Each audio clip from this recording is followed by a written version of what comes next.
and welcome to Vets Coming Clean. I'm Peggy the Enforcer with Granny Lisa. And today are interviewing Green Irene, also known as Irene York. She does cannabis for healing, hypnosis for mental health well-being, and neuro-linguistic programming. Granny, do you want to ask her what we ask all our guests? What have you seen lately? A lot. That's good. That's a great answer. I like that. Wow. What have I seen? You know what I saw today? No. I made a trip down to the creek because I was feeling a little bit overwhelmed in my brain. And I thought, you know what? I just need some space. Grabbed the dog, headed down to the creek, grabbed a puff, headed for the creek. Got down there and I'm sitting and I can see this bubbling in the river, in the creek. And I'm trying to figure out what the heck that is because I know we don't have natural springs around here, like where I am. And that's sort of what it looks like. So I put my glasses on, got a little bit closer, and you know what I saw? A salmon, and I kid you not, this sucker would have, if I was holding him by the lips, he'd have come from my toes to my hip. Easily. Great big sucker going upstream. It was beautiful. Oh, I miss seeing the salmon. Are you in Oregon? No, I'm actually in Ontario. So I'm in. Oh, you get it then too. Yeah. Yeah. And I'm from Georgian Bay. So Petatang, LaFontaine, Midland, and we're surrounded by water because that's the end of the highway. It stops at the bay. Right. So I kind of got. What happened after you saw it? Oh, me and the dog just had some fun. We took some pictures, finished our dupe, wrote a little thing in the notebook and called it a day and came home. But it was beautiful to see. Oh yeah, I miss seeing them. I do. I'm from the Rogue River area in Oregon, and we would go up to the beach and watch them go upriver there. And our swimming hole. Now this is when I was a kid, and I'm 61, so I would say probably about 10 years old. In our creek, sorry, I'm home and my dogs are going nuts. In our creek, you could literally walk on them across the creek. There was so many. And we had the unspoken rule. I don't know who started it, but because they made it that far, nobody caught them. Oh, that's Nobody good. caught them because they were there to reproduce, and so that was the main thing. But if they were coming in from the mouth, then they could catch them, or like in the Columbia, all of that area. Right. So yeah, they're beautiful. Holy cow!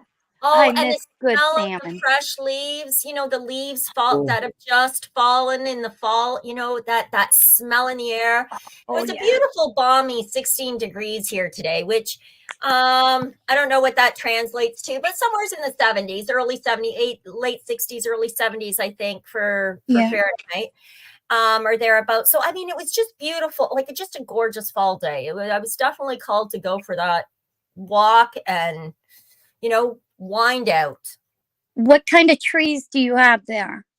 Oh, poplar is really big. Poplar, maple, there's oaks and fir, and of course a crap load of pine trees, right? Yeah. Oh, well, they all have such a unique scent.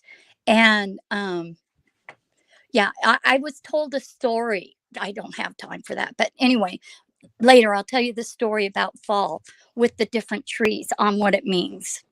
Oh, I'd love to hear it. I do some writing. I've actually been working on, and again, I was just talking about this. I have some stories that I've been working on for a long time. Some get done like this, and others just mull and brew and stew. And one of them is called Tales of the Red Road. And Tales Along the Red Road, possibly. I haven't been playing with the title, but it's all these stories, traditional native stories that were told to me by my grandparents or my great grandparents or my great aunties. They would share these stories that were so allegorical, and so it's a twist because it's my memory of these stories, which means it's not the Tusukanut storytelling aspect, but it's still sharing those allegorical, philosophical, moralistic. Yeah. Tales. That is so cool. I don't know. I just feel an instant connection with you. Maybe because you're on that end of the globe and I'm not. So I'm instantly drawn to and jealous of what you're seeing and feeling, because every time I went into the forest, to me, it was always very mystical. And I loved just laying down and looking up and around and hearing the sounds. I would go by myself and just do that. It was great. Yes. You enjoy that? You're by the forest Yeah. too, aren't you? Yes. You got a forest on your land, don't you? Not on my land.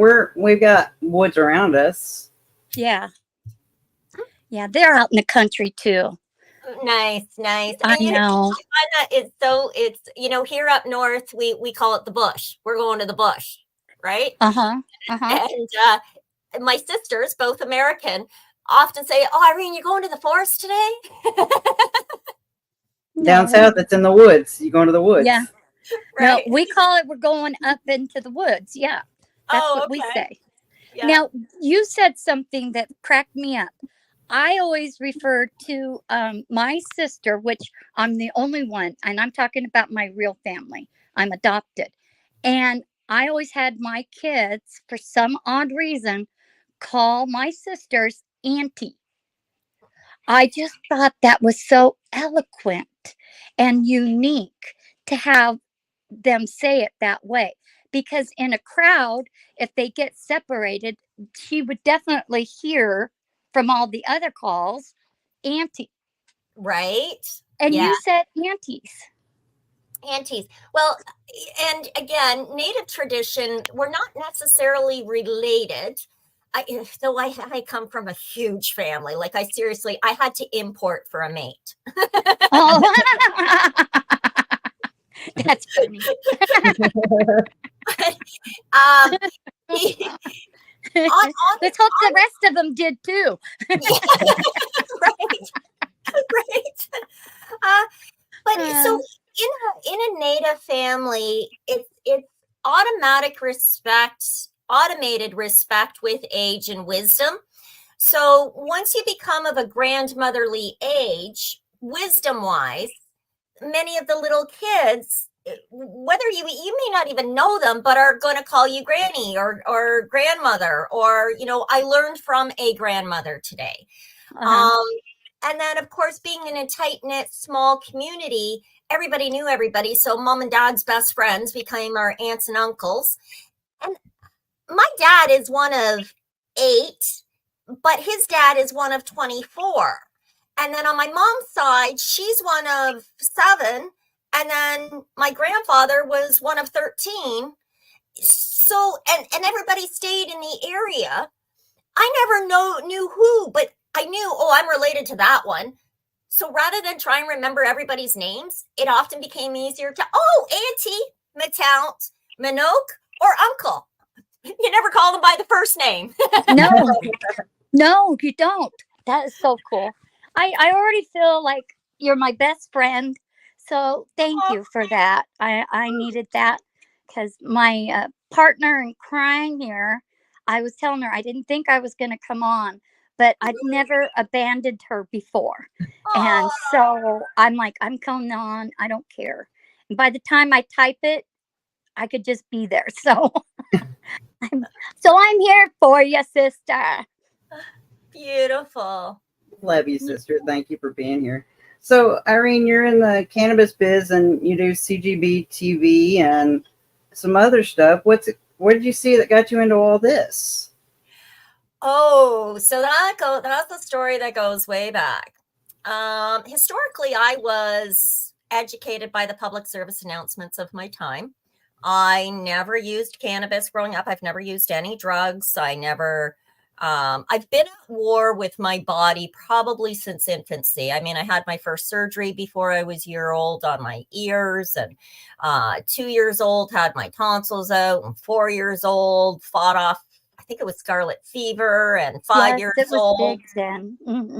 Right. And then broken arms and yada, yada, yada. But never, ever, as a teenager, as a young girl, never got into anything. I drank. That I did do. And I did it very well. Turns out I am a really good drunk. I'm just not a good drunk. That being said, I had never used it. I got very sick in or around 2002. And I mean, sick to the point where I hit the ground, put me in bed, and I didn't get out of bed for a month or two. The doctors had no idea what was going on with me. And then I was better and everything was fine again for about 6-7 months. This went on for about 2 years. Then they started testing me for all kinds of different conditions. And the next 2 to 3 years was nothing but here's a pharmaceutical, here's a pharmaceutical, here's a pharmaceutical. Try this, try this, try this. What I didn't hear, and now I hear it right away, is try. Why try? What kind of studies have been done on this? Who have been the research models? Where does this come from? Because of the experience. So I jumped ahead. Let me back up. So I was loading up on pharmaceuticals, getting sicker. I would have these bouts up where I'd be up and I'd be doing really well, and then I'd hit the ground again. And my brother said, Irene, all the drugs that the doctors have you on, for Christ's sakes, just try cannabis. And I mean, he grew it. He had been smoking it since he was about 6 years old, which I know sounds insane, except it was for trauma. We had been held hostage. And it was for a brief period of time, but we saw we saw the man taken down, and it really affected my brother. And that was one of the things that really helped him stay cool, calm, and collected was the cannabis. He didn't know the science of it. Even growing up as a teenager, he didn't know the science of it. It wasn't until, I would say, the last decade or so that he really started to understand the science of it. But because of the last couple of decades. But because of his influence and the fact that my brother and I were exceptionally close, what the hell what have I got to lose, right? All right. At this stage. And immediately I was experiencing, so I used to get, and I still get them once in a while, but I know how to combat them now. But I used to get these Charlie horses, for lack of a better term. You know how you get them in your calf? I would get them anywhere there was a muscle group in my body. So the back of my neck, the front of my chest, the under my arm, these.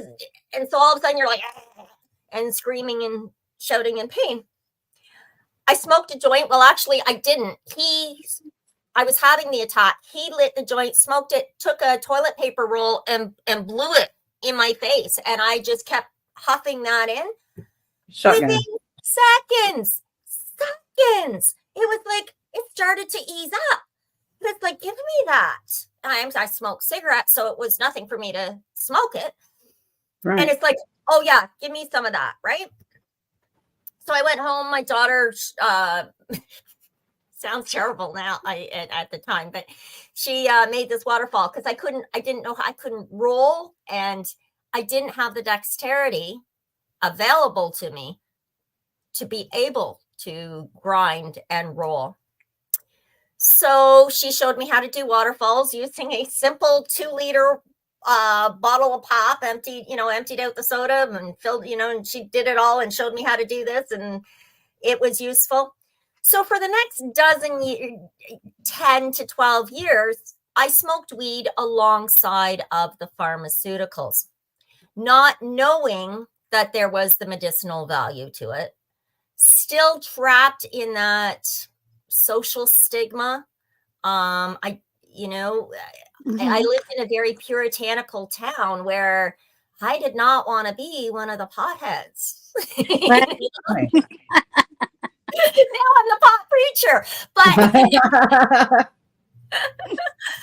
but so ultimately, in all of that, the pharmaceuticals just, the laundry list just continued to grow, simply because when you're on pharmaceuticals for any long length of time, they interfere with other things, and you end up with all these side effects that you have to take more pharmaceuticals to care for.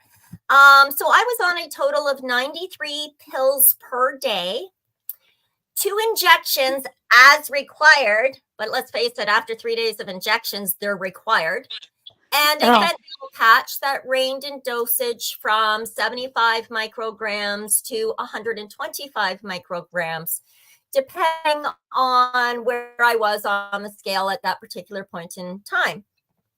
Needless to say, I ended up on life support. I said goodbye to my family and friends. We exchanged things that you only exchange in those moments, which made the survival of that first life support experience very different and challenging. You know, there are secrets you share and secrets that have been shared that you're meant to take to the grave with you. And when they, when you don't go to the grave, concerns arise. I guess that's the easiest way to say that. And it does. It reshaped me. It reshaped me as a human being. Not enough to get off the pharmaceuticals. I stayed on the pharmaceuticals. Though at that point in time, I was starting to be cognizant of the fact that these might be part of the problem. Now, it also helps that I also had people screaming that at me. You know, that's a good thing. Some people don't have that. Right? There's a lot of people out there that don't have the support network that I had. My support network was amazing. So then, you know, one thing led to another. A couple years had gone by. I just gone more and more downhill. I was wasting away. I was down to 79 pounds.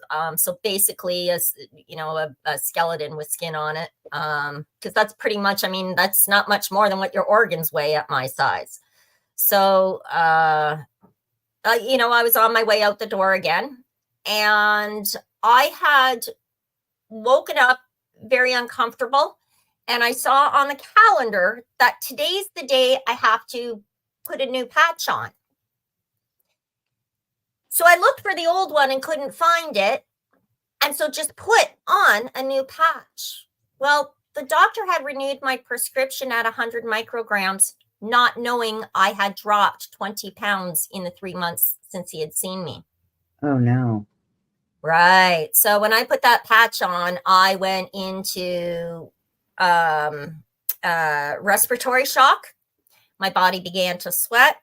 That patch moved around on my body.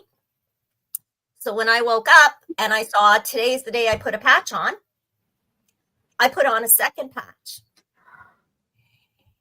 Thankfully, to the universe, the powers that be, whatever you believe in, thank them for me, because my nurse that day wasn't due until late in the afternoon and had stopped in early to see if she could reschedule me. Found me in the state of respiratory shock on my way out the door, literally. This was how my story was going to end. And thanks to blessings that be, she got me to the hospital. And then some really shitty treatment at the hospital, because apparently fentanyl was a street drug. I didn't know this. Like I said, I had never been in that world. And I got treated like an addict from the street. And I later went to the College of Physicians and Surgeons and said, look, there's just too much jadedness, that, you know, and there has to be some work done here. And how do we do it? It's not, you know, you bad people. It's, look, there's a problem. How can we fix this? Right. And I think that's why I got the support that I got in that. And we managed to put together a compassion program for the emergency staffing room of that particular hospital that really benefited a number of people in the future. So I was quite proud of that. Quite proud of them for having done that, for having taken that initiative when it was brought to their attention. Nonetheless, I survived that, but it terrified me. I got home. My grandson had only been born just a few days. My first grandson had just been born a couple of days before. And I didn't want to meet him. I was a husk of a human being that lived in this pharmaceutical haze. And that is not a human. I would rather him know me as the stories of Nanny when Nanny was alive, blah, blah, rather than to meet the human being that I had become. So the doctors had said, if you don't take your meds, you're going to die. There's no ifs, ands, or buts about it. So I threw them all out. That was my intention. I did not want to live like that anymore. As you can well imagine, the next 9 days, I believed I was dying and I had gone through the gates of hell. I saw things that no way can be real. My logical brain will not accept. But I remember what I saw. I remember what things felt like. And that was probably the worst detoxing experience I could possibly imagine. And I experienced it, And 9 days later, I was still alive. 10 days, 12 days, 14, 18, 20. And then it's like, okay. And the only thing that I was continuing with was the cannabis, and I had increased it and maximized it.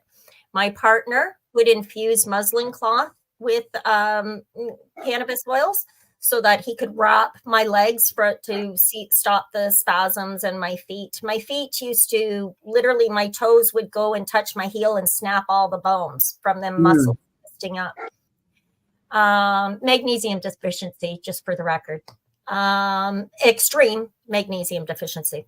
And the pills that I were on were helping to deplete the natural magnesium that my body would have been building. So. Oh, wow. Right? And you have fibromyalgia? Fibromyalgic multiple sclerosis. Interesting. So these were what I was being medicated for. And there was a lot of off-label prescribing as well, which really caused a lot of damage in the brain. Again, neuro-linguistic programming, hypnosis, and the calming of cannabis. Those three things combined saved my life and brought me back. Like, when I first saw the doctor after that experience, and now I've been off the meds for about a month, and I've gone through detox and I've survived. Right. I thought I found something no one else knew. I was convinced that cannabis was the cure and no one knew it. Like, guys, you've been beating up this plant, but look, it's a cure-all. Doctor kicked me out of his office. He ended up fired shortly thereafter. I have one rule, and you might get one chance to take me out, but you only get one chance. And he lost his. I won. Right. And yeah, exactly. And so then, and then I started studying the plant because there's a reason he was so against it. And I needed to know why, either to change his mind or to understand his train of thought. Like I didn't care which way it went. I just needed to know. Inquiring minds need to know. Right. And my research as you can well imagine, it's a wonderful little rabbit hole to be in. I have been pharmaceutically free now for 11 years. 11 and a half. Yes, thank you. Congratulations. April of this year for me. So I'm working on, it's amazing that you've been 11 years. That's awesome. Yes. And it hasn't been without its challenges, believe me. But you know what? I'm the first line of defense. If I learned anything, I'm the first line of defense in my health and wellness, because my doctor, although from a professional standpoint, might care, you know, it might matter to him whether or not I become a statistic. But in reality, I'm just a part of the workaday plan to get him out on his boat for the weekend, you know, and he's not going to miss out on supper because I passed. So, but my family will. So how do I make sure I stay? And yeah.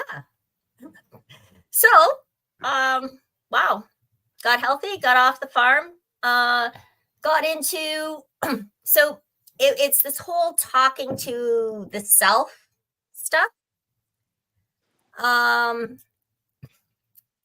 that what the neural linguistic programming is talking to the self, the way you talk to yourself? Yes. Okay. So even, you know, when you're a little kid and you're like, everybody else is climbing up on the railroad trusses and you're like, oh, or they're climbing the tree or whatever, right? It's like, I can't do it. I can't do it. I can't do it. I can't do it. And you really can't. Mm-hmm. But if you're that kid, oh God, I got it. And you're watching them, how they're putting their feet, where they're putting their feet, what they're doing with their hands. And you start to say to yourself, I can do that. And then you picture it in your head, or you feel yourself doing that. And now all of a sudden, as that little kid, you're able to get up in that tree. And it's because you talked yourself into it, which is neuro-linguistic programming. You retrained your brain to see things a different way. When it comes right down to it, NLP, bottom line, it empowers you to create a life that's not defined by limitations like pain or illness or disease, for that matter, but rather it gives you, it empowers you to shape or reshape according to your own desires, according to your own aspirations and ambitions. And it's a great big fancy word, but bottom line is how you talk to yourself. Now, how do you overcome if you have a lot of negative self-talk because your parents were very strict, or the mentors you had growing up were very strict, so therefore you have a lot of negative self-talk? How would one overcome that with the neuro-linguistic programming? So throughout a series of there's different techniques, but in a session, if somebody came to me with that issue, one of the first things we do is probably end up in a cinematic room, in our minds, you know, imagine it on a stage, and recognize that each parent is their own parent coming from their own experience. So I was raised by a very militant father who do as I say, not as I do, and do it now before I have to ask. Yep. And his father was a Second World War veteran who suffered great trauma, would wake up in the middle of the night with blood-curdling screams. I loved my grandfather very much, but my grandfather is not the same man that raised my father. And so in recognizing that my father had been raised in this environment, would lean to why he handled things. And all of a sudden this understanding can come into play. So that's how it worked for me. And so I kind of use that when I'm working with a client, in that, how can you see this parent doing this or that? And that first and foremost builds compassion for the person who's caused you harm. The minute you have compassion, a lot of the veils go away and you're able to work more clearly. By being in a cinematic room, you're watching this on a stage. You can have the director turn the film off, or you can have somebody down there snap the curtain. You can, whatever your mind can create to afford you the stop and go, the pause, rewind. If there was a lot of abuse, and I've dealt with a few different people over the course of the last decade who have experienced sexual assault and or a combination of other forms of physical assault. And it's not so easy to find the compassion for the person in that state. So what we often do then is we change the person because we have the remote control in our hand. We can play it through like we're studying it like Freud and making notes of what they're doing. Which way did his eyes go when he said that to me? How loud was his voice when he said that to me? Was it a demanding voice or was it a squeaky voice? So if it was a demanding voice, the next time we're going to rewind it and now we're going to play it forward again. But when we play it forward, we're going to change the voice. I have had the man who held me hostage, his voice. I mean, I can't help it now. I hear his voice in my head, even in my dreams, which are now dreams, not nightmares anymore. I hear them as kind of a Mickey Mouse, Pluto kind of combination. So it has no power. It has no impact anymore. That's how neurolinguistic program change one thing in the program and everything else changes. It might be a subtle change, but that's enough to get the whole picture to ultimately shift, like dealing with a Rubik's Cube. Sometimes you got to get one line. And as soon as you get that, the next three pieces fall into place. And then the next. And then you have a finished cube. It's the same with neurolinguistic programming. So working with things like submodalities, there's different techniques, right? One of the techniques is to put things over like that, to map things over. And it helps as a practitioner when I'm working with people to prepare myself in advance. And I often do my own self-hypnotic treatment prior to, so that I don't adopt your map of the territory. We all three of us right here, right now, could sit down with an apple pie and go at it. And every single one of us is going to have an entirely different experience, but it's the same apple pie. Your filtration system is different than mine, and as is yours. And so how we interpret, how we absorb. So as a practitioner, when I'm sitting with someone, I have to find out how you absorb. So if you are a very visual person, when we're talking, that's what I will approach. I will try and help you to visually see that picture slightly different. We might change the color of it. We might change the brightness or the darkness. We might throw a light at it. And because it's our imaginations, we're limited by nothing. Like there is nothing to stop us. Sometimes we get in our own way because we'll think about it too much. Perfect example. I had someone just recently and I told her I'm going to share this story in a book, and she said, okay, so no names. But she desperately wanted to get across the river. She says, it's kind of like, do you remember the movie Never Ending Story? And I said, yeah. She says, I feel like my horse is stuck in the mud and I just can't get him out. And I don't know what to do. And I got to get to the other side. Like, I got to get to the other side of this. And I said, well, what can you do? What's around you? And she's like, I got nothing. And I said, well, why don't you make a bridge? Like, make it out of colors or sparkles from the water. Oh, I could see one of those for me. Yeah. So like in the cartoons, and all of a sudden she's got this thing. And I said, so now that you're on the other side, what can you do with that? And now, because a blockage, it doesn't matter what the real blockage was, whatever the real blockage was, this was her metaphor for getting, without having to tell me the details, she had to get around it. So having somebody on the outside every now and then to kind of say, well, what about, it's like, oh yeah, my head can do that, because we get in our own way. We start to think about it too much. We get our own wheels spinning because we're thinking we're stuck in the mud. Right. You know, we do it all the time. How many times have you said to yourself, oh, okay, so we're all guilty of this. Please tell me we all are. If we're not, lie to me. But I go to the dollar store and I snack up like a little squirrel, right? Like I'll get my Reese's Pieces and I'll get my M&Ms and I'll get my things and I put them all in a baggie and I sneak them in and they stay in my little nightstand, right? Like that's my midnight. when my kids were little, I used to hide my chocolate bars in the frozen vegetable bags because they never, ever looked in them, right? So I always had a chocolate bar. So the guilty pleasures. It's the same. I forget where I was going with that. I got sidetracked. I want chocolate bar. Squirrel. Yeah. But it's learning how to do these different techniques, learning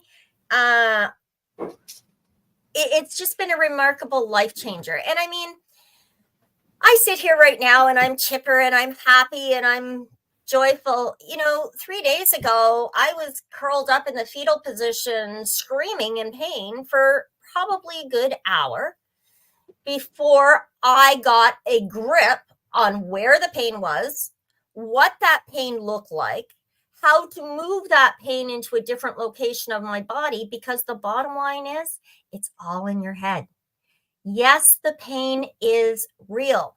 Your interpretation of the pain determines how you respond to it. So if I can change the color or the volume or the that's what I work with.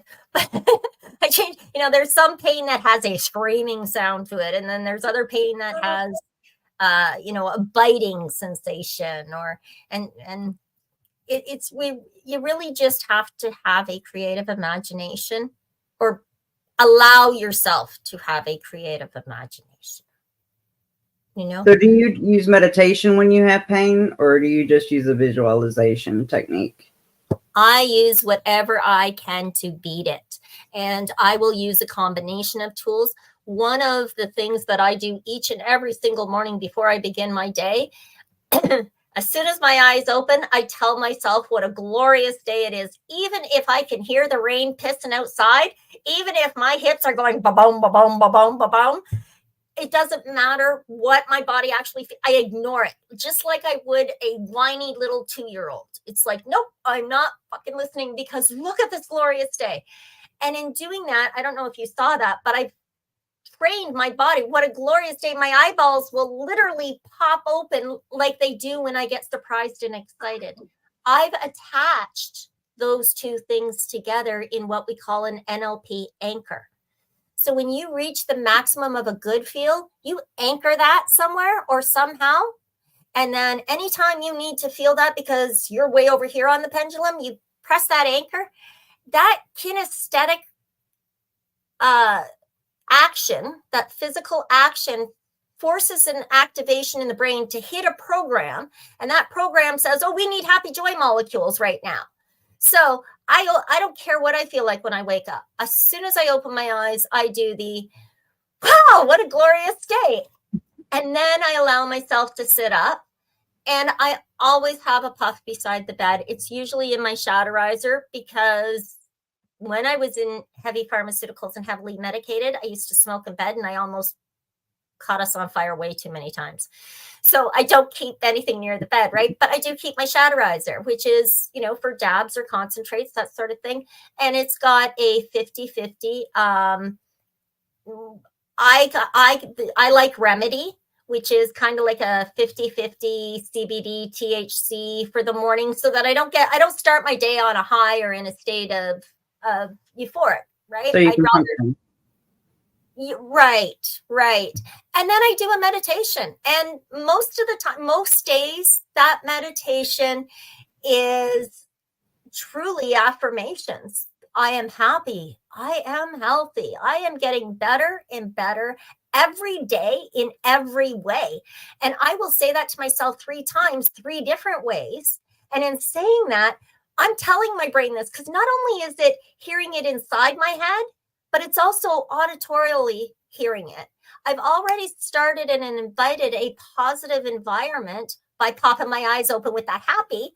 And now I've got the cannabis to help, so that I don't do any Spock logistics on this. You know what I mean? Like, I don't sit there and rationalize it away. No, fuck it. It works, and I'm going with it, and I stick with it. And that kind of gets my day going. So that's a typical morning for me. So meditation, absolutely. But I use meditation in combination with a multitude of other modalities. Most of what I do involves some form of NLP technique, always cannabis, and hypnosis. And, you know, it's funny. I say hypnosis and people go, oh, yeah, she's in a state all the time. We're all in states all the time. All the time we are in a state of hypnosis, and anything we've ever done that we've convinced ourselves to do, we've seen it in our mind first. We've felt it in our bodies first. We have experienced it in some way, shape, or form before we are physically capable of doing it. As an infant, you are born. The only thing you can naturally do is breathe, and I think cry. I think cry is one of the first things you can do. But I'm not sure. But I mean, right from the get-go, we start with the cannabis. I mean, mama's milk's got endocannabinoids in them, right? Right. So, you know, when we look at those little infants that just finished nursing and we think, oh, you know, he looks so happy, and he is. Yeah. One of the reasons why we produce in our breast milk, one of the reasons we produce endogenous cannabinoids is to stimulate an appetite. Really? Yeah. Because otherwise we'd waste away once we're born. So even women that don't consume cannabis in their breast milk, they will have endocannabinoids. Endogenous, and yes. So the endocannabinoids are endogenous. So our own bodies produce what looks very much like phytocannabinoids. So it looks very much like, when you look at the little chemical makeup, they're almost identical to those that are found in the cannabis plant. That was one of the first things that I had learned. And it was like, okay, this is just too, like, I mean, I was, yeah. I was flabbergasted that this plant had ever become illegal. It blew me away. It changed my whole perception about politics. It changed about government. It shattered my world, my belief system. Absolutely.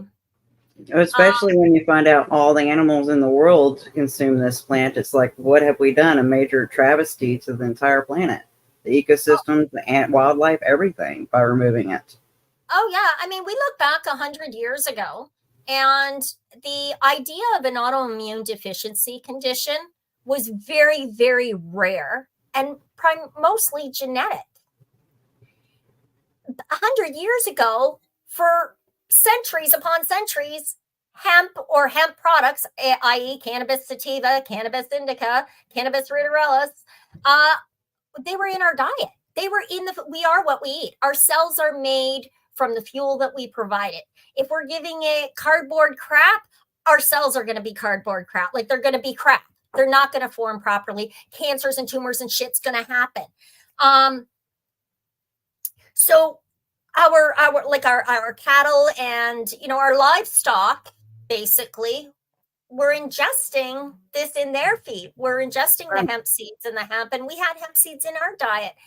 And you didn't hear of these autoimmune deficiency conditions. It was very, very rare. And then along comes prohibition and criminalization, and all the hemp fields are taken down, and it's no longer in our diet. It's no longer in the food of the animals we consume.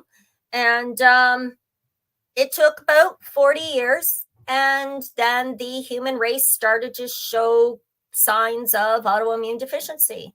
And over the course of the next 2 decades after that, that number skyrocketed to 40 years ago. Every Tom, Dick, and Harry had a brother, sister, cousin, neighbor that had an autoimmune deficiency condition.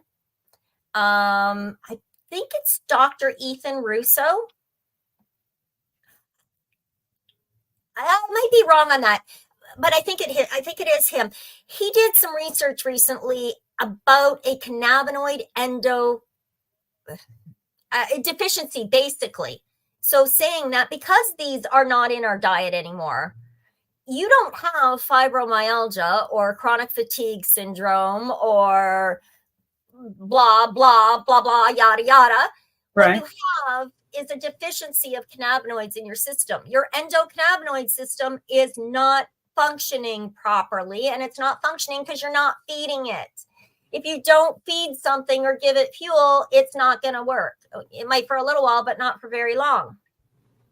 And again, Ashley Vibes, she's actually my daughter, but we just had an interview not that long ago on her program, the integration station. And she described it quite well. And she said, it's like a wheel of spokes. If one or two spokes are out of alignment because your bike fell over or it got kicked, whatever, you can still make that wheel roll. You can still make it work, and it's going to go for a while. And right. Ideally, you can prepare it if you don't overwork it. But if you don't repair it and you do overwork it and you keep going, more spokes are going to bust until ultimately that wheel isn't working anymore. And that's when we got to sit down, stretch that wheel out, and put new spokes in. And my idea with the Info is Power series is to get people with 1 or 2 or 3 or 4 broken spokes somewhere along that trip where they don't have to rebuild that wheel. Because,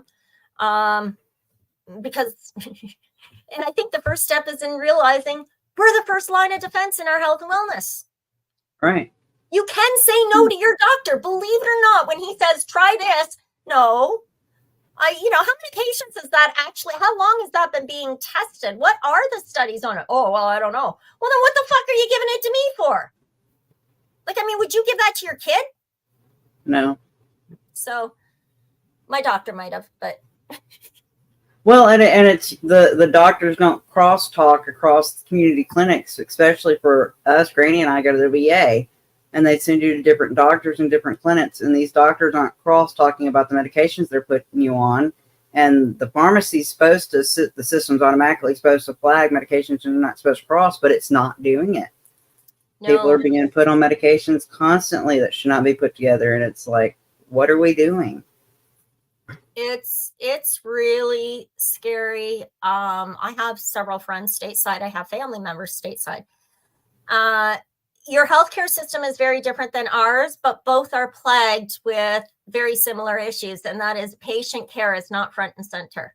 Wealth care is, the dollars, the prestige, and it's unfortunate because I don't think any human being or very few human beings go into a caring type profession with the attitude of, I'm here to make money, make my millions and run. I think most go in with the attitude of, I'm really going to care. But, mob mentality, they get sucked into the system, and very linear education. And unfortunately, with your pharmaceuticals at this point in time, your pharmaceutical industry has way more power than most industries in the US. And that's terrifying. From a patient perspective, challenge everything. Even if you don't understand the answer you're getting, ask another question. And don't, number one, assume nothing. Do not make any assumptions. Oh, my doctor has my health and wellness that's in his best interest. No, it's not. Mm-hmm. And the other big thing is never get so cocky as to think you know better than everybody else. There is a time and place for pharmaceuticals. There really is. I step outside and get smucked by a vehicle. Do not fucking show up with a joint. Okay, I expect a whole lot more than a joint. But don't create a care plan that is pharmaceutically based. Infections, antibiotics were a great discovery, saved hundreds of thousands of lives. They've been so overprescribed. It's time to go back to nature. Everything we need is available on this planet in some way, shape, or form. And it may take a multitude of modalities. It may take retraining your brain. It may take and hypnotizing yourself to convince yourself that you can. And then it may, you have to change your diet. The fuel that you're creating your cells with, which you're building your body, your building blocks come from what you're giving it. So it's shitty enough that we inhale all these free radicals. It's shitty enough that we have the populations that we do, and the stuff in our and our food is not even real food anymore. So much of our produce is I'm with you there, trust me. But when it comes right down to it, cannabis is I don't know if you guys are aware, cannabis is a superfood. It contains all of the essential nutrients, vitamins, amino acids, fatty acids, everything we need to sustain human life is contained in that cannabis plant. And eating it raw, you will not get high. My grandchildren have cannabis in their salad. They have it on their sandwiches. They, because it is so healthy and good for you, mostly the leaves. Because I keep my blood for other things. But I use like my trim and stuff. Honestly, I take all of my sugar shake trim, not my solar leaves, but all of my sugar shake trim. It goes into the sink, it gets washed, it gets pulled out, it gets chopped up really, really fine, and then put into an ice cube trays. And then they're filled with water and they get frozen. And then when I pop them into bags. So throughout the rest of the year, I just reach in for every NutriBullet that I make, because I live off of, I don't live off of them, but I have a NutriBullet or a smoothie almost every day. And I'll grab 2 ice cubes of my cannabis. I know that that's way better for me than 1 a day plan or Freddie Flintstones or, whatever these, I had the luxury or misfortune, however you want to look at it, years ago in my mid-20s to go through a warehouse where they package vitamins. And these things are in big, what I would consider garbage bins. And they take this big scoop like you see at the bulk barn and scoop them up and put them in. And these lids are open and the bay doors are open. So shit's flying around. And they are allowed, I think at that time, 14% foreign substance. Wow. So what the fuck are you eating or ingesting with these vitamins? No telling what you're ingesting. Now, you said you put it in the salads, the leaves. Do you have to prep them or anything special, or you just take the leaves and wash them and put them in the salad like you would any other lettuce? I usually chop them up because they're a lot more sinewy than lettuce. Right? Lettuce has a much higher water content to it. So whereas the cannabis leaves, you can tend to chew them or get dental floss from them. So I chop them up really, really fine and then sprinkle them in, kind of like you would with parsley. That's what it ends up looking like. And it gives it, depending on the strain, a bit of a peppery, chicory. Most of my strains end up tasting that way. Yeah, like cilantro. Yeah, Mike's been curious other ways to cook with it. We were wondering if you were trying to increase it in your diet other than just making edibles that everybody's aware of, so you can use it just like seasoning and everyday cooking then. Oh, absolutely. I was going to ask, do you use it like cilantro or stuff like that? Yep, absolutely. The secret is, though, if you're using it raw, like a raw spice, there's going to be no psychotropic high associated with it. Like, you're not going to get high. However, if you just finished whipping the potatoes and you chopped up some cannabis and you threw it in the potatoes and you finished cooking them, there's a chance of getting a psychotropic high because you've activated the cannabis. You have decarboxylated it to some degree. Simply by nature of the heat, you've knocked off the acidic arm. And I can't describe exactly what the molecule looks like, but we have these receptors in our brain. And I'm going to say these are them. So these are our CB1 receptors, and they're not really shaped this way. I'm just for purposes of demonstration. And you have the THCA that grows in the plant. That's how it grows, because it's THC with an acidic component to it. Okay. And so it's got all these arms, and it just won't fit into that receptor in our brain.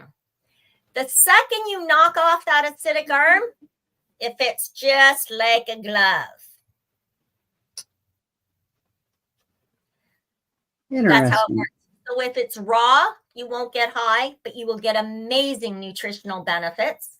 If it is heated or decarboxylated through alcohol or whatever other stuff. There's all kinds of things you can decarbox. Well, my question then is there a way to decarbox it so you just get CBD from it?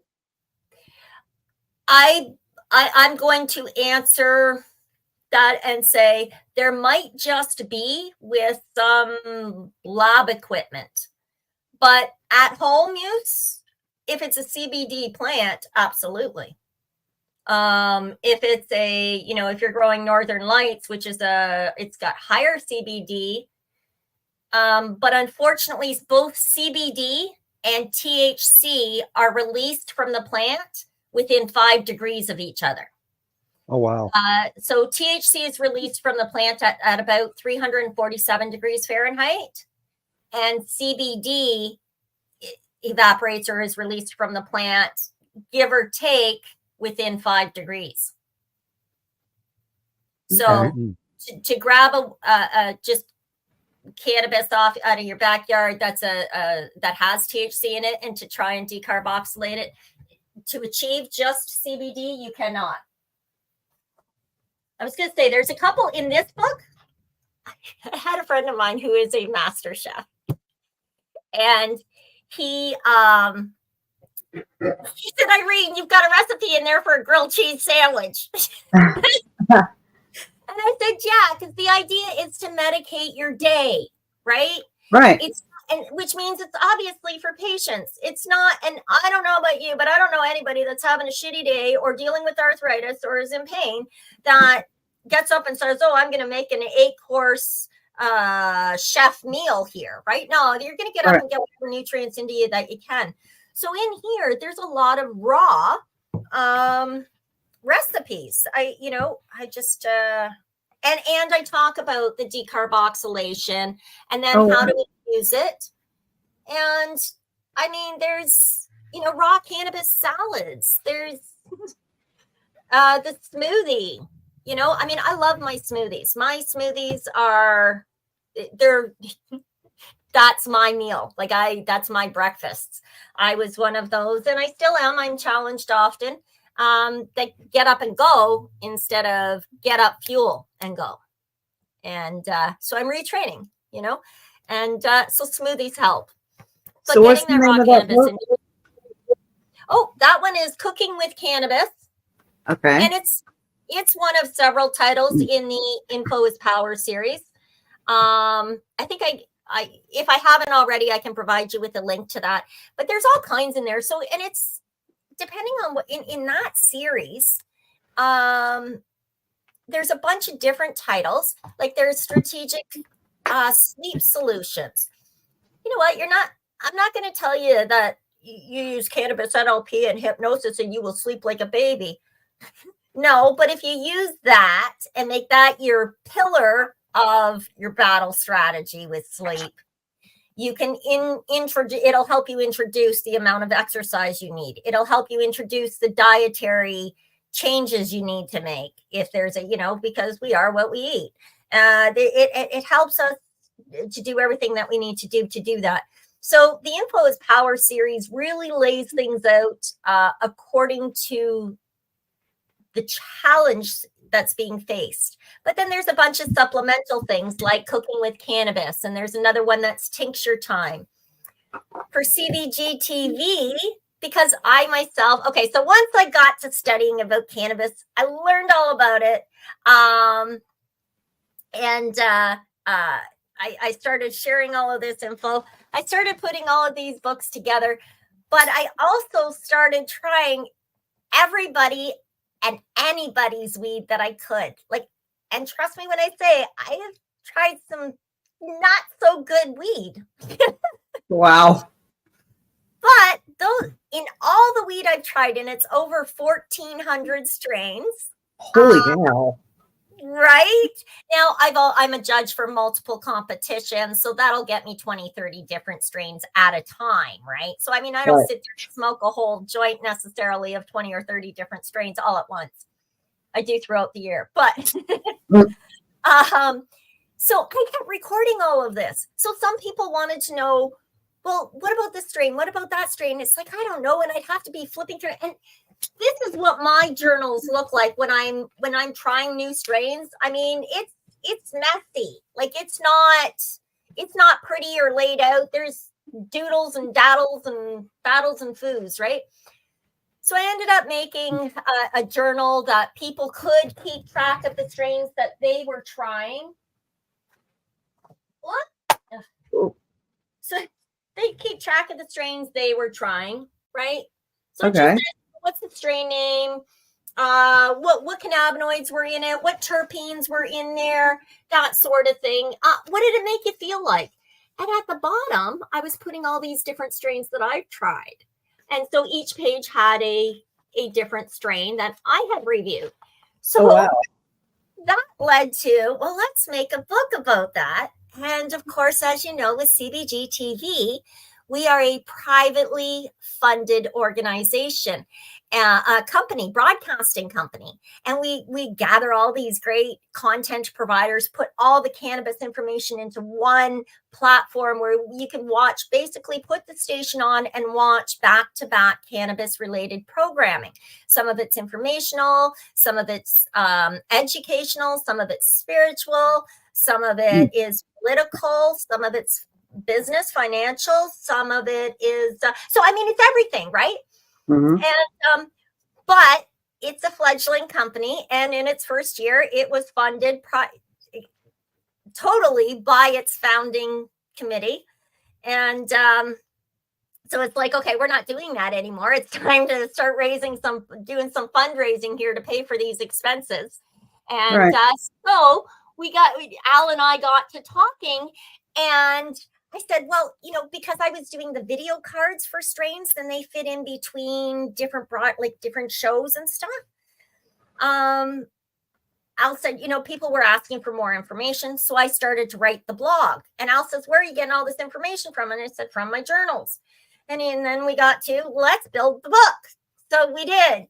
We built Bud Break. And so this is volume 1. And every single page tells you in-depth information about a particular strain. The first volume here has over 2 dozen, I think it's over 2 dozen strains. Oh, wow. Yeah, and I talk in depth about them. I also give a little bit of information about different methods of consumption. We talk about the value and benefit to actually recording when you try something new, even if you're doing it recreationally, because when you're smoking nothing sucks more than you got $20 and you go to the dispensary and you say, you know what, I want something that's really fruity tasting and that it's going to help me and my friends and I zone out when we're watching the movie tonight. And you get home and you spark this thing up and it is the shittiest, raunchiest, god awful thing. And you guys just spent $20 on it. You lit it, which means you can't bring it back. All you can do is complain and bitch. And really, how far is that going to get you? We've all learned. So having something where you can sit down and go, oh, that one sounds really good. You know what? She recommended the Blackberry Kush in the last book, and it was fucking awesome. What did she put for her first one? Oh, that's great. Right? Right. So in volume 1, we've got all these strains listed. I've got over 1,400 under my belt. That means there's a lot more volumes to come. All of the proceeds from the sale of Bud Breaks, CBG TV's Bud Breaks, go to financing CBG TV. So when somebody's recording their weed or they're looking for weed, here's a good way to record it. Here's a good place to find it.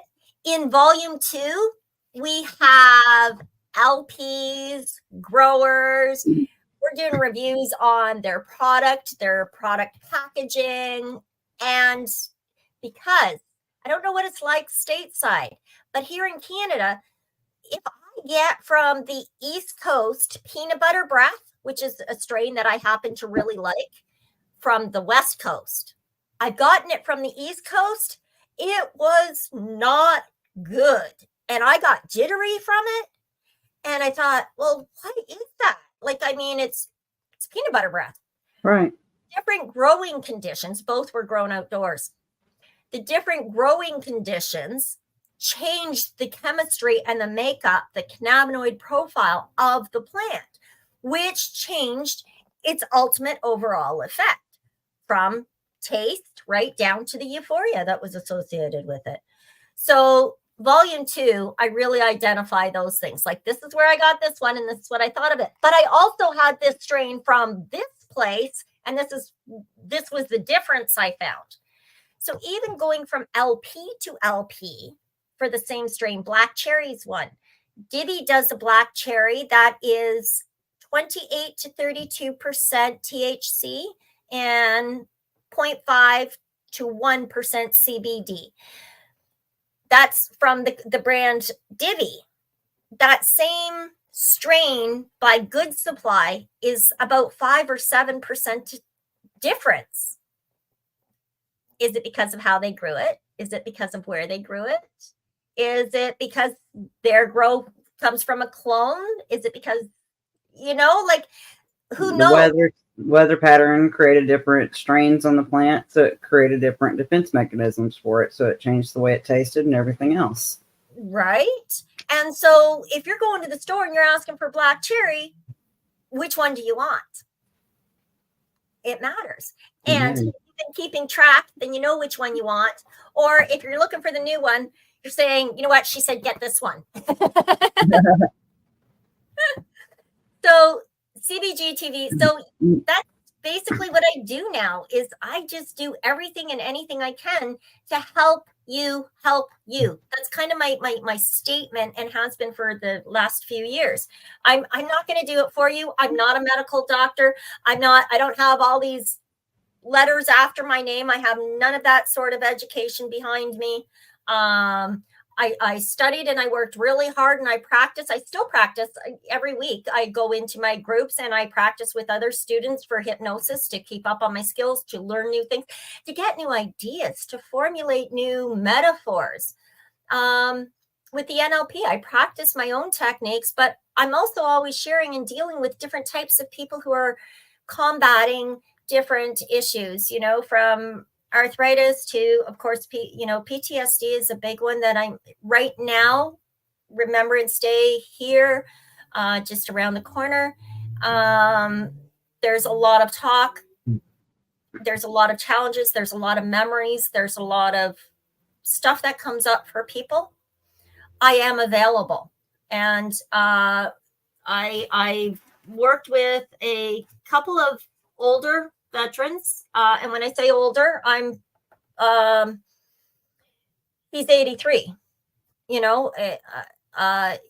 didn't have the nightmares and stuff. I mean, he came home, he went through his work and lived his life, but his wife has since passed.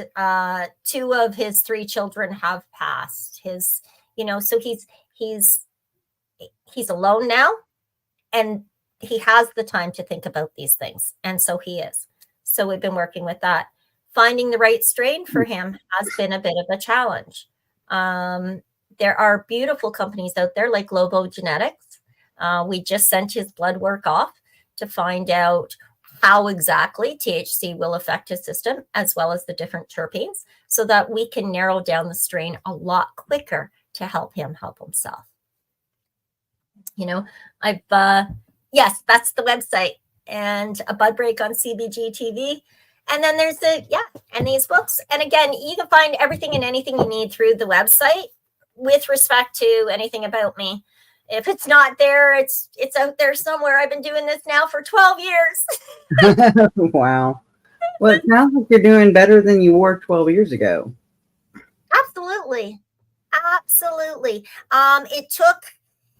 It took probably the first 2 years to recover and to, get out of the whole holy shit shock syndrome of it all.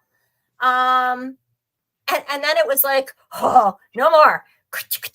And away I went, and I just keep going. My grandson, my 11-year-old grandson, said to his teacher, I guess she was, my daughter-in-law called me. He said, I guess she was complaining that she had a sore back and that's why they weren't going to go outside or whatever. And he says, oh, you need to speak to my nanny. She'll help you with some cannabis. Oh, I love it. And my 7-year-old grandson, he's very aware of it. Like I said, we were at a family function and he runs over to the table and sticks his hand in the pile of the raw cannabis leaf and throws that on a salad and starts heading back to play with the kids. And so one of the other adults stopped him and said, "Oh, you can't do that." And he turns around and he says, "Do you know how healthy it is for you?" And the guy said, "Well, you know, Finn, I don't." And before he could finish, Finn said, "Go to talk to Nanny."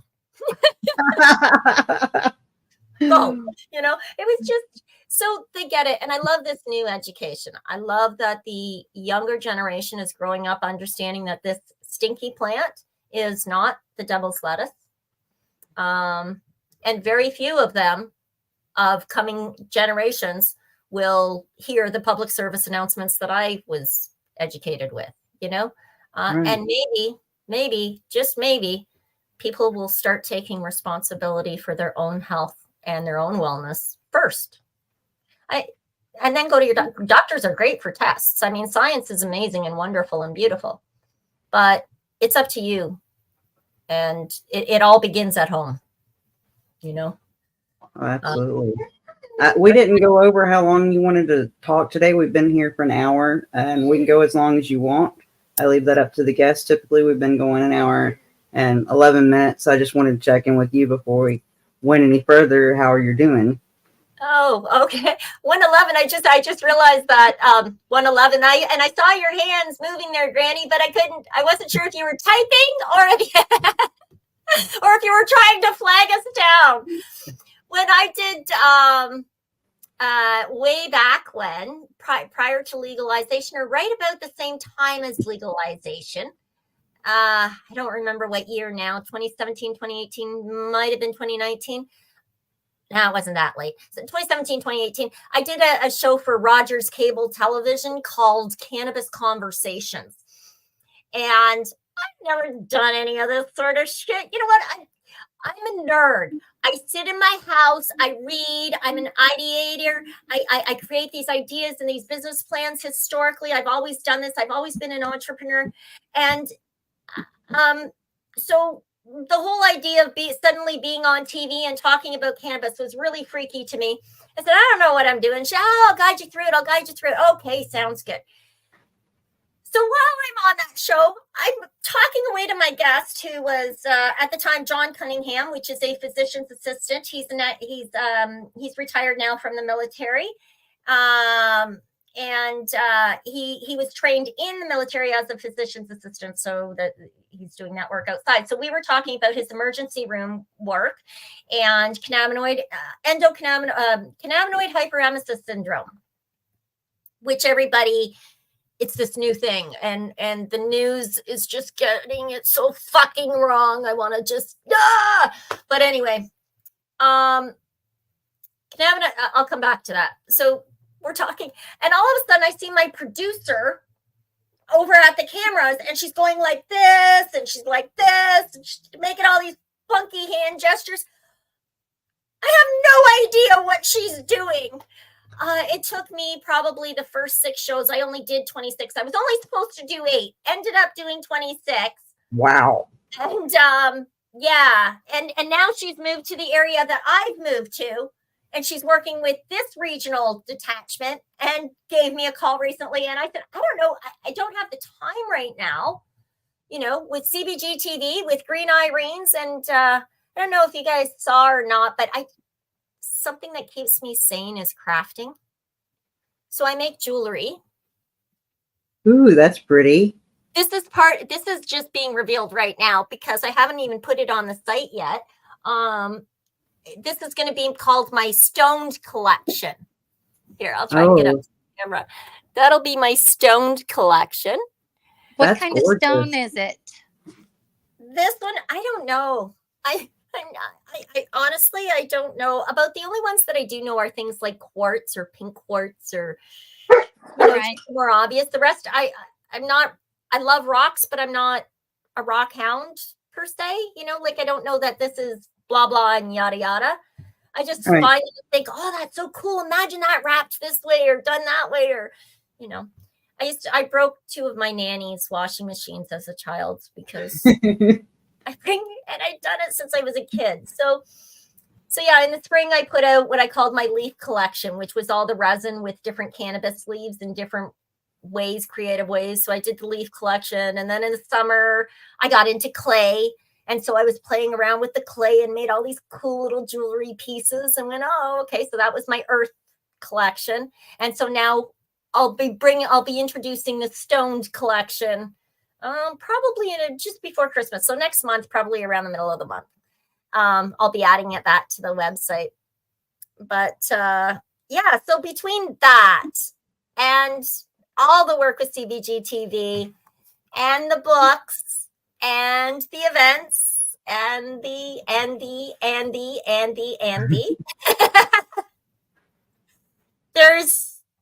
I'm out, you know?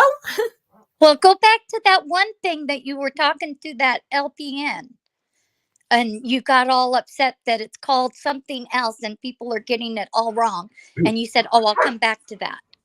The cannabis syndrome, is that from people still taking the prescription medications and have their body reacting negatively? No, that's something entirely different. So cannabinoid hyperemesis syndrome, CHS. Okay, so I will come. Yeah, okay, so let's start with that one. As soon as legalization came to Canada, so in or around 2018, about 3 to 6 months later, Global News, CBN, all these stations were talking about the emergency room challenges with cannabinoid hyperemesis syndrome. Too many people are allergic to cannabis. They're taking too much of it. It was a term that was used for anybody that came in and showed or tested positive for THC in their system or said, oh, I smoked a joint, now I feel like this. You know what? You smoked a joint for the very first time since you got out of college. You're 60 years old.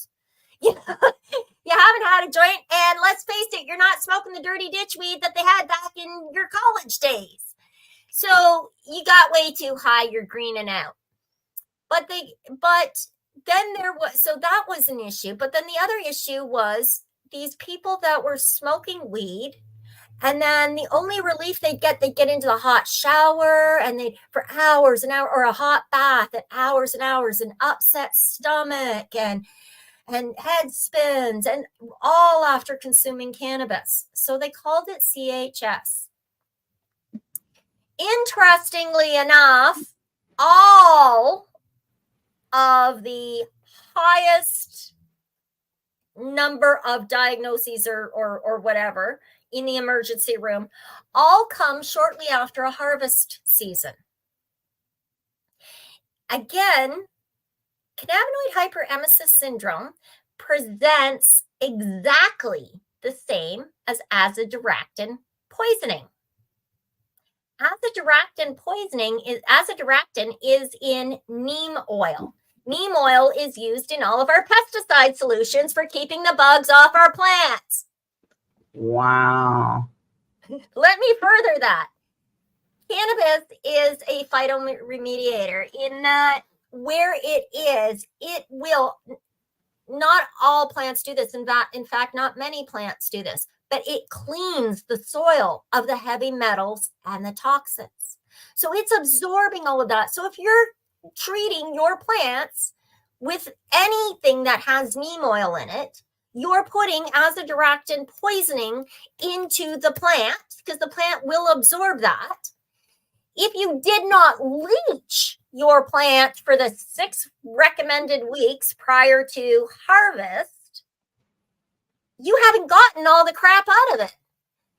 And you are what you eat. The plant is what it eats. And when we smoke that, guess what? We're it too.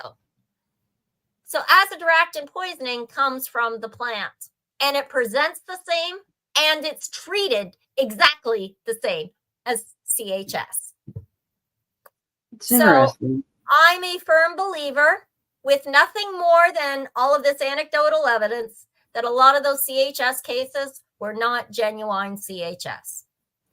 Well, I also wonder if they could be mislabeling them, and if they did a simple test for porphyria. I have family that has porphyria, and apparently if you have porphyria, you cannot consume any CBD, and you'll start having those side effects and get very ill. I've got a friend that was actually making CBD lotion and stuff, and they got very, very ill from doing it. And they had tests done, and it took several times of them doing this porphyria test before they finally tested positive. And once they tested positive, they're like, oh, well, you're making yourself sick because you're making the CBD oil. And she was like, what? And yeah, apparently if you have porphyria, your body won't process the CBD, which just blew my brain. Heard of it. Yeah, I'm dying to. You got my brain going now. I can't wait to go and check this out. Because yeah, I hadn't heard of that, and it does make sense to me. Like, I mean, I know people who have issues with tryptophan, right? There are just some things our body will not think. And again, with more open use of cannabis, we'll learn about things like porphyria. I'll have to get the name from you after the show to get those. Thank you. It's that saying, like when we introduced the Veterans Action Council on CBG TV the other day, one of the guests, I believe it was Mark, maybe, or David, I'm not sure, but one of the guests said something about learning, and I said, yeah, you know, the more I learn there is to learn, and it just never ends. It's real humble, real fast. Just when you think you're smart, open a book, you'll find out you're not. Right. Yeah. Oh, Michael wanted me to let you know to hang loose after we end the show if you wanted to talk, and that way we can get you information if you're interested. Absolutely. Yeah. So do you round up to like the half hour or to the 1 hour? I figured, I know with us on CBG, we try and keep it in 30-minute increments. So I wasn't sure. Honestly, each time we've gone until the guest has said what they wanted to say and then called it a night. But I mean, you're involved in so much. For example, I was curious, your hypnosis, is that a specified type of hypnosis, or is it QHHT? I've heard of QHHT hypnosis. I didn't know when you said hypnosis what type you did. Oh, well, I'm not sure what QHT is. Basically, I studied a few different trainings. So I studied so I went to the Cunningham Hypnosis School. I did Mike Mandel is who I continue to follow. And I probably did most of my hands-on training with him or some of his subsidiaries. And I do go back and do regular training as well as stay in the groups. So I like the David Allman techniques, but I studied all the different techniques, like the Ericksonian technique. And he works with some patients. I don't know how, I don't know why, but it works with some patients. The David Allman is more logical, cognitive. While we're talking, I will just start to change my voice and then ultimately bring you into a trance. I don't do any of this mysterious mysticism. I don't get into any of the show stuff. I don't walk up to people and poke them on the thing and knock them out so that now they're in a state of hypnosis. I don't know that I could do that if I tried. I probably could, because I get how the brain works and how the subconscious melds with the conscious and stuff. But I don't get into the show part or the mesmerism aspect. I really do use hypnosis in a very natural way. And I explain to a lot of my clients often that I'm not all I'm doing is adding a label to stuff they already do. How many times have you sat down at the dinner table and, you know, it's the end of the day and you've just got so much on your mind, everybody around, and you can hear them, you hear their voices, you hear them talking, but you're staring at that pepper shaker and you're just zoned right out. You are somewhere else, even though all this is going on around you. And then they say, well, we were talking about last night at dinner. You know what? I didn't hear a thing. You were sitting right there. Like, yeah, but I wasn't there. You know, you were in a hypnotic trance. And that's all that hypnosis is. Now, if while you were in that trance, you had been practicing some NLP techniques, while you're staring at that pepper shaker, you could just be moving marbles in your mind. I'm happy. I'm healthy. I'm strong. Until you've activated that, until you've told the brain enough times to produce all the chemicals required to make you feel happy, healthy, and resourceful. And then now you can come back to your family and like them again. I used to tell my kids I love you, So yeah, so that's kind of how I introduce and use hypnosis. And more often than not, we talk ourselves in and out of things all the time, and we do it in a hypnotic type trance. Somebody, you know, that sales clerk pissed you off today because she triggered you in some way, shape, or form.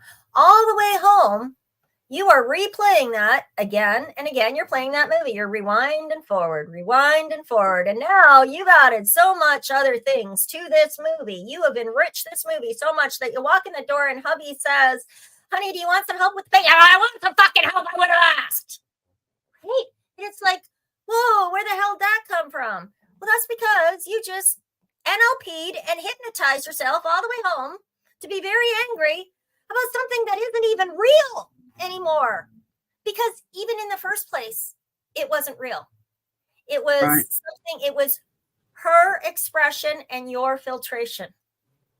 And your filtration could have been marred by buddy who cut you off at the corner, or the little girl selling flowers that you whatever. I don't know. The point is to recognize, again, the map is not the territory. Territory is this great big thing. We've all got different spoons, even though it's the same apple pie. We're all digging in to the same apple pie. We're all going to have very different experiences. And recognizing that in advance can really, really genuinely change a person's life from horrible to happy. You know, so many of us allow life's chains and challenges to hold our happiness hostage. And we've got the power to take it back. So as long as I'm going to breathe, I'm going to breathe. So I might as well be happy doing it. Right. Yeah.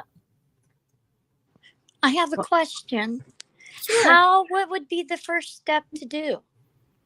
You know, you want to be happy. You know, you have all this crap.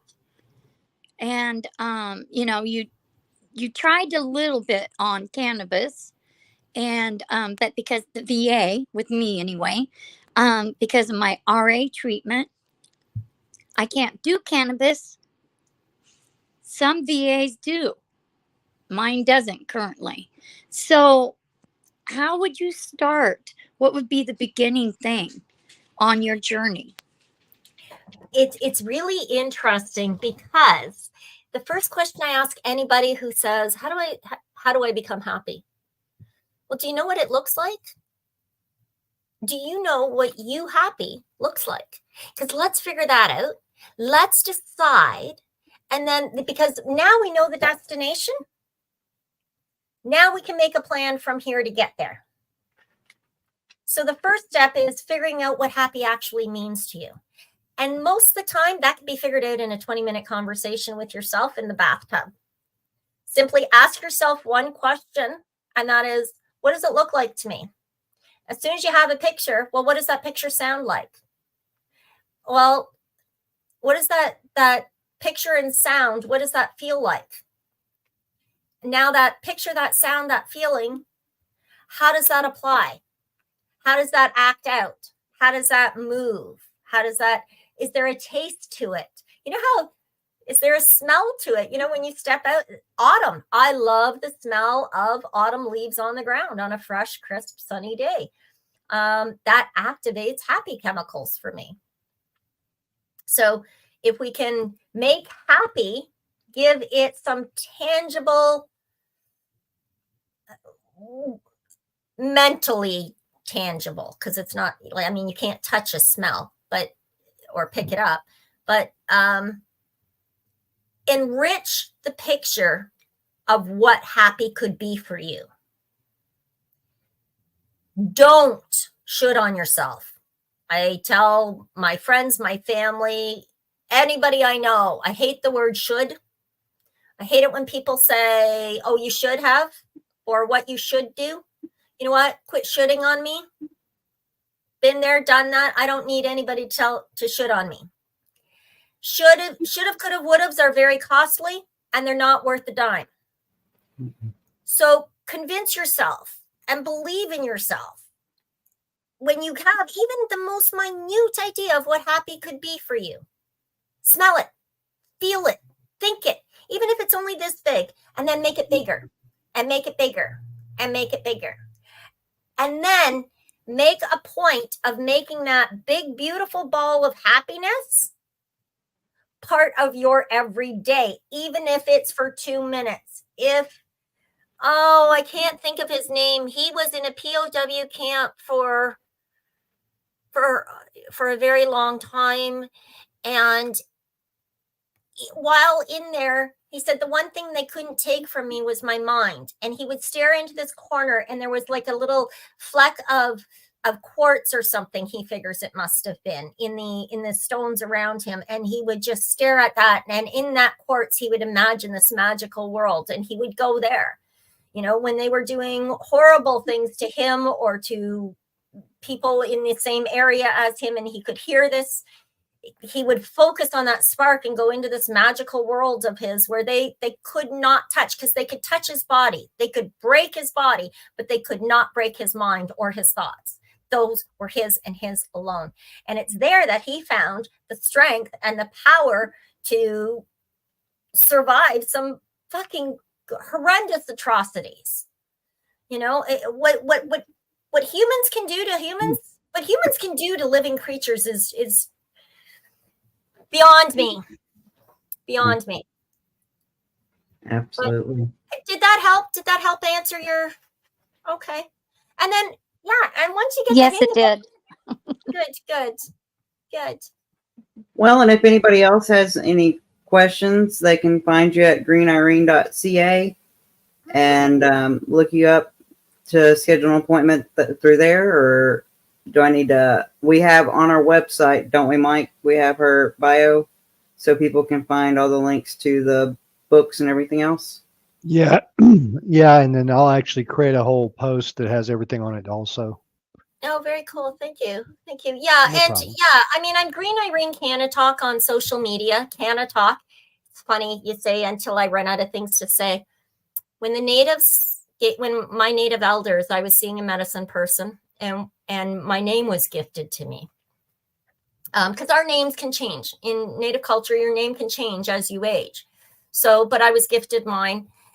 And when he said the words in Ojibwe Moen, I understood it to be like wind talker. So in other words, a gum flapper.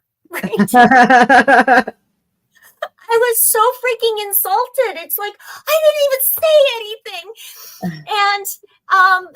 And then so sitting with one of my other elders, one of my Nijis, she says, no, it means speaking wind woman, or woman who speaks with the wind.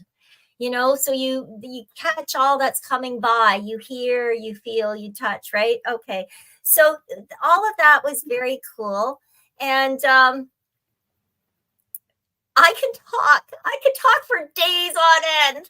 So we really should put a timeline on it. I have so many stories. It's a good thing I write, because it's the only way to get them out of my head. And, you know, I've obviously been around the block a couple of times. And yeah.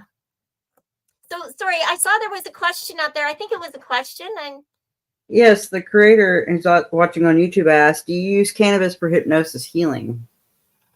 Yes and no. Not with all patients. Not with all patients. There are some clients who are not comfortable consuming cannabis prior to a hypnotic treatment, partly because they want to be in control and maintain control. And that's perfectly logical and fine. I mean, to each our own, right? It's so important to just be natural and without the pretense. So, not with everybody. However, with hypnosis, with a lot of patients or clients who have never tried hypnosis, they may have seen it on TV and they've got some picture of some guy up there, some follow the watch, and you know, and then all of a sudden you're robbing a bank. Whatever you wouldn't do naturally, you're not going to do. It's as simple as that. I mean, if you can't imagine yourself doing it, then you're not going to. And you will have the logic and wherewithal of mind. If a fire alarm went off while you were in a state of hypnosis, you would not burn in the fire. You would come to, you would come out of trance and respond according to your environment. That said, a lot of patients, especially those between the ages of 45 and 65, I'd say that 20-year demographic, we think too much. We think way too fucking much about everything. And we've got to know, we've got to have it right. We've got to have all the answers, and we've got to have all the right questions, and we've just got to be on target, and we've got to do this right. So what happens is, before I can even get you to relax your entire body so that your mind can feel at ease, you've already put 30 new roadblocks in front of me. Or in front of yourself, because it's not in front of me. It's not even me who does it. That's the crazy thing, because I can. Yeah, it's hypnosis is such a natural phenomenon. I guide it. That's what I do. That's what a hypnotherapist does. Is we guide a very natural phenomenon. So cannabis really helps to get your mind to just go with the flow and carry on down that lazy river until you're having one more puff, and then your mind is drifting and helping you to feel more and more relaxed and more comfortable so that you can be fully aware of your surroundings. And that's how cannabis helps. Okay. In the healing. It helps break the barriers of that we put there with all of our thinking. All of our, Mr. Ego gets up there. Ego isn't one little guy. Ego is a whole army of men and women that get up there going, da, da, da, da, da, da, da, Yeah. And you got to get them out of the way to get back to what was natural. In hypnotism, we learn so quickly and easily and effortlessly. When you were a child, you learned to walk because you did it once. You remembered that. You did it twice. You did it 3 times. You talked yourself into it. You learned to walk. We learned language so quickly. Children can be taught anything because their minds are open. They're subconscious. And I hate calling it a subconscious because it's just the lizard brain. I picture the brain like this. So this being our central nervous system, our spinal cord, what have you. Here's your brain. You got your front brain. And then you got your lizard brain. Your lizard brain back here is where all of your instinct is, fight, flight, freeze. I believe that humanity has evolved to a station now in which we have added yet another. Just like emotional intelligence is new because we actually have time to think about emotions compared to our ancestors who were running for their lives from, bears. Just as that part of the brain is evolving, I think part of our lizard brain has adapted accordingly. And we now have the fight, flight, freeze, or appease. I find there is a lot of appeasement in society today. So that lizard brain is where everything can be learned and modified like that. That's where you learn all your languages. That's where you learn to walk, talk, eat shit, breathe, feel, everything. The basics, right. But there's no logic there. Dr. Spock, or not Dr. Spock, but Spock from Star Trek doesn't live there. Spock lives up here in the conscious part. And in the conscious part, we have emotions and we have new understandings and new learnings and new familiarities. And all of these are cognitively assessed and analyzed and judged and organized. And whatever at the end of the day filters through the chain of ego, filters through into the subconscious. By the time it gets to the subconscious, there is no critical thinking there. So it's primal. It's emotion, it's instinct, but there's no critical capacity to it. So if something negative got through there, and it will attach to something of familiarity because that's how the brain works, which is how we get people who are afraid of really loud noises and they have no idea why. I recently worked with a client a couple years ago who terrified of loud noises, a car backfiring, somebody dropping a plate, like it just loud noises would shock her and put her into a state of like almost panic. She had never had any traumatic experiences to justify, but she had been like this her whole life. As it turned out, her mother had gone into early delivery, giving birth. What am I trying to say here? Early labor. Early delivery labor, yes. Yes, at about 7 months before she came to Canada, they managed to stop the delivery, and she did manage to make it to Canada before actually having this young lady as a child, that I was working with. But her mother had been there, and it was a roadside bomb that had gone off that had put her into that early state of delivery. And in the womb, all of these chemicals had reacted and caused this. So, and the trigger was a noise. As soon as we labeled it, identified it, it had changed. It had changed because now it had form. Once it had form, it no longer had effect. Like now that she got it, it was like, oh, instead of, right? Right. Makes total sense. So yes, you do offer hypnotic services to help people better their lives then. And coaching services as well? I'm sorry? Do you do coaching as well, or Absolutely. I work with people how they need to be worked with. So these are the skills and the tools that I bring to the table and how they're going to work for you. I help you help you. I don't do anything for you. I help you help you. I share the tools and how to use them and how to apply them. And the easiest way to teach self-hypnosis is to have been hypnotized. Once you've been hypnotized a couple of times, you know exactly what it is. And your brain knows, oh yeah, I know how to do this. I've been doing it since I was born, because we have. Right. It's almost a meditative state. It's one of the frequency states for meditation. Exactly. And so what we do is we grab the primal brain and we bring him up here and we say, you know what, just relax for a minute. I got shit to do up here. Right. And so we do that. Now, one of the things that's really important to me to figure out how I'm going to work with someone and whether or not I can work with someone. For our very first appointment, I always tell everybody, book a discovery call. It's free. I will spend 15 minutes to a half an hour, figure you out, you figure me out. And in that time, I will figure out whether or not we can work together and how to work together.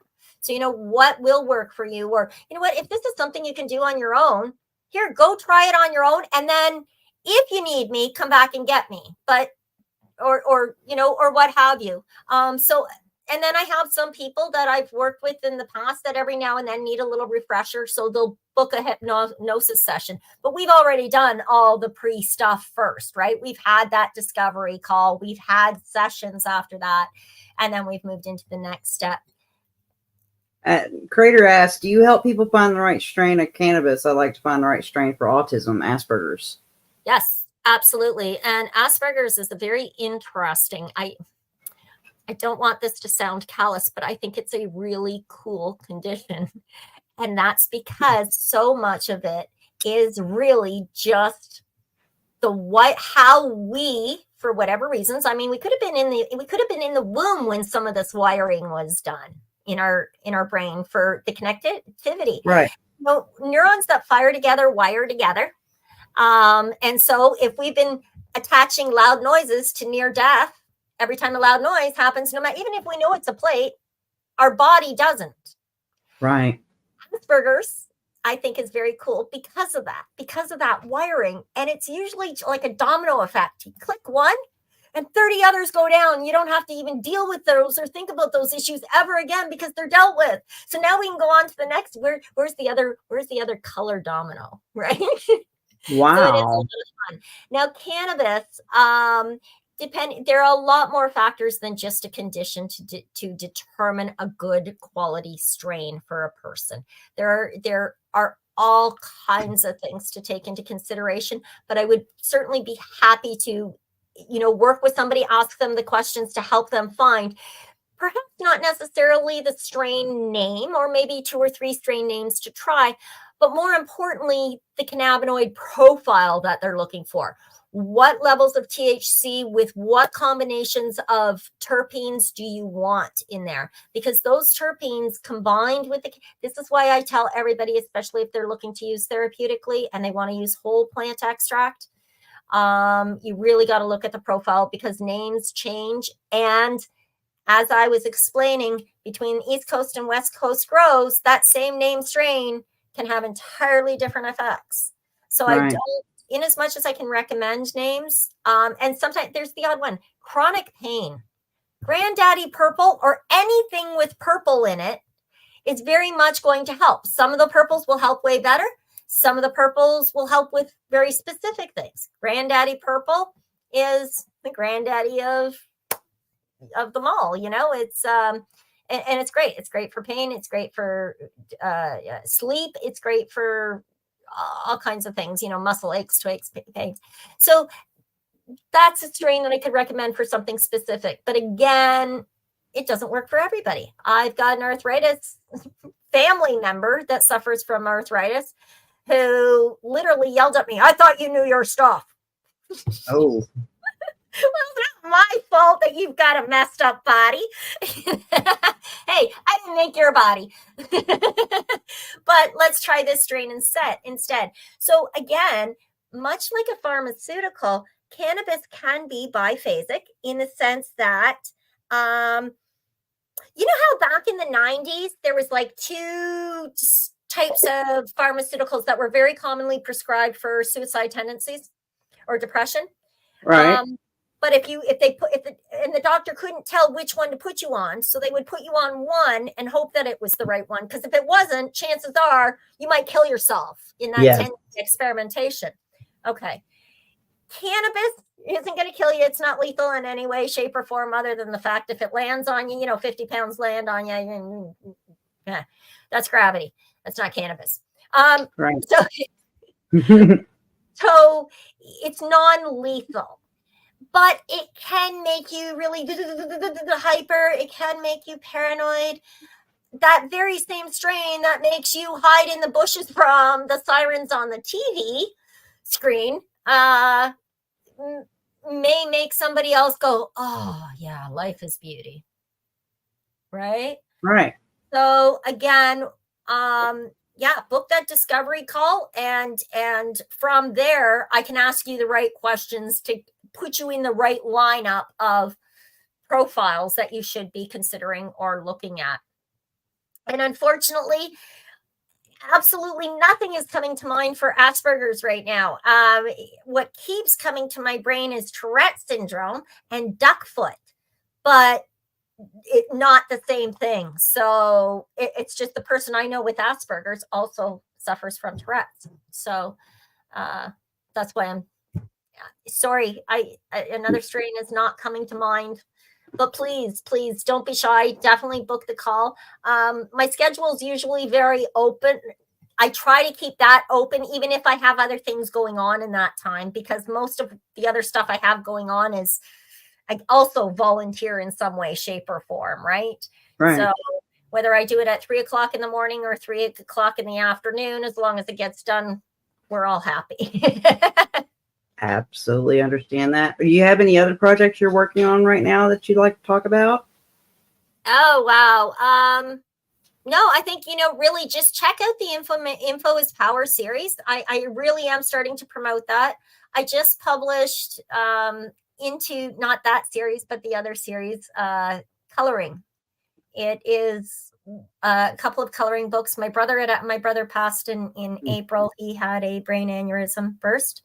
And it was very, very challenging for me to go through because we were two peas in a pod. We were inseparable. We had gone through a lot of experiences, as I expressed early in the show. We'd been, held hostage by Everett at one point. We just experienced a lot over life, right? And we went through all of these things together, side by each, and we fought like brothers and sisters. I mean, there were periods of times where I'm sure we didn't talk to each other.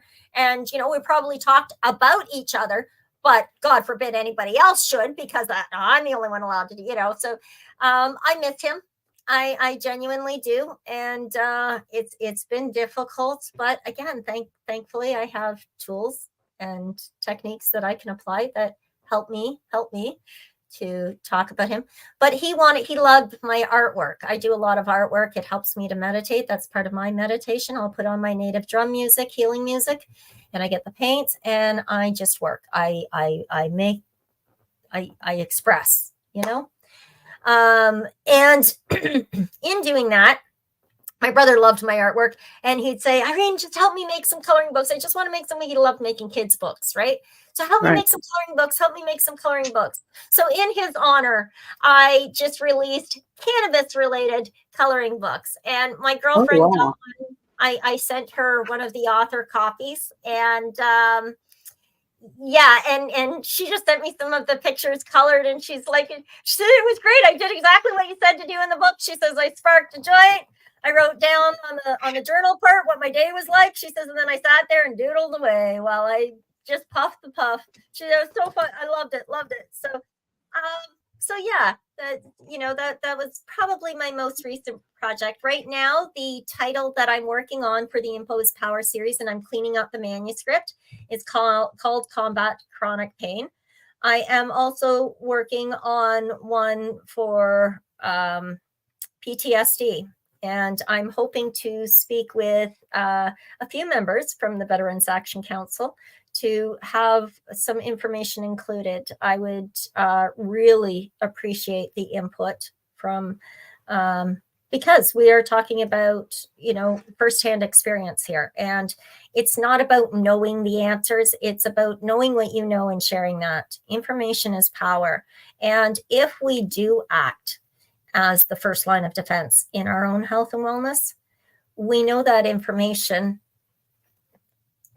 we can only take so much of it, and we have to make that work for us. But the more information we have available to us, the better choices we can actually make for ourselves. And so I think that is probably the most important thing, above and beyond all else. So I put the books out. I got my artwork. I do my jewelry making. I paint nails. Wow, you're into a lot. Stay very busy, it sounds like. But you know what? Very young, I was diagnosed with ADHD.